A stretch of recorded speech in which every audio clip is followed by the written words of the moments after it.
औज़ुबिल्लाहिमिनश्शैतानिर्रजीम बिस्मिल्लाहिर्रहमानिर्रहीम। प्यारे बच्चों, अस्सलाम वालेकुम। आज मैं आपको आदम अलैहिस्सलाम की कहानी सुनाऊंगी।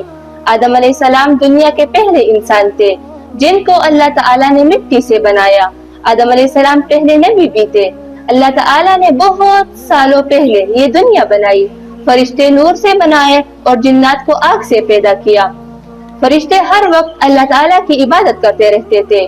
फिर अल्लाह ने इंसान बनाने का फैसला किया। फरिश्ते हैरान रह गए और अल्लाह से कहा कि हम आपकी इबादत करते हैं, अगर आप इंसान बनाएंगे तो हो सकता है कि वो दुनिया में झगड़ा करे। अल्लाह ने फरमाया, मैं वो जानता हूँ जो तुम नहीं जानते।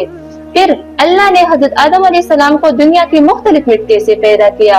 फिर आदम अलैहिस्सलाम में रूह डाली, वो जिंदा इंसान बन गया।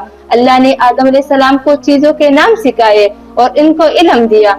फिर अल्लाह ने आदम अलैहिस्सलाम को फरिश्तों के सामने पेश किया और फरिश्तों को हुक्म दिया कि आदम अलैहिस्सलाम को सजदा करो।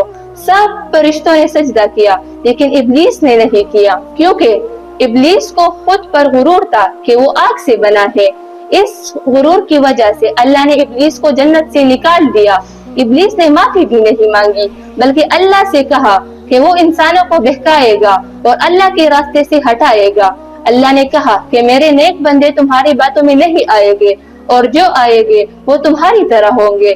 दूसरी तरफ अल्लाह ने आदम अलैहिस्सलाम को एक नेक और प्यारी साथी दी जिनका नाम हवा अलैहिस्सलाम था, और इन दोनों को एक खूबसूरत जन्नत में रखा जहाँ हर नेमत मौजूद थी।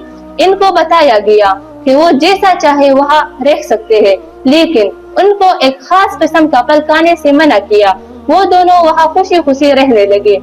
प्यारे बच्चों, इब्लीस से ये बात बर्दाश्त नहीं हो रहा था और वो उन दोनों को जन्नत से निकालने की तरकीब सोच रहा था। वो उनके पास गया और कहा कि तुम ये फल खा लो ताकि तुम यहाँ हमेशा के लिए रहो। इब्लीस ने उनको धोखा दिया, उन्होंने वो फल खा लिया। अल्लाह की बात ना मानने पर उनको सजा मिली। उनके जिस्म से जन्नत के कपड़े उतार दिए गए। उन्होंने खुद को पत्तों से ढांप दिया। अल्लाह ने उनको जन्नत से निकालकर जमीन पर बेच दिया। उनको एहसास हुआ अपनी गलती का और उन्होंने अल्लाह से बहुत माफिया मांगी और सच्चे दिल से तौबा की। उनको एहसास हुआ कि इब्लीस हमारा दुश्मन है। अल्लाह ने उनकी तौबा कबूल की और उन्हें जमीन में रहने का तरीका सिखाया। अल्लाह ने उन्हें औलाद दी जो सारी दुनिया में फैली हुई है। इसी तरह हम सब आदम अलैहिस्सलाम की औलाद है। अल्लाह ने फरमाया, जो भी इब्लीस की बात मानेगा उनको सजा दी जाएगी और जो अल्लाह की बात मानेगा उनको इनाम के तौर पर जन्नत दिया जाएगा। प्यारे बच्चों, इब्लीस हमेशा से इंसान का दुश्मन है और इंसानों को अल्लाह के रास्ते से हटाना चाहते हैं।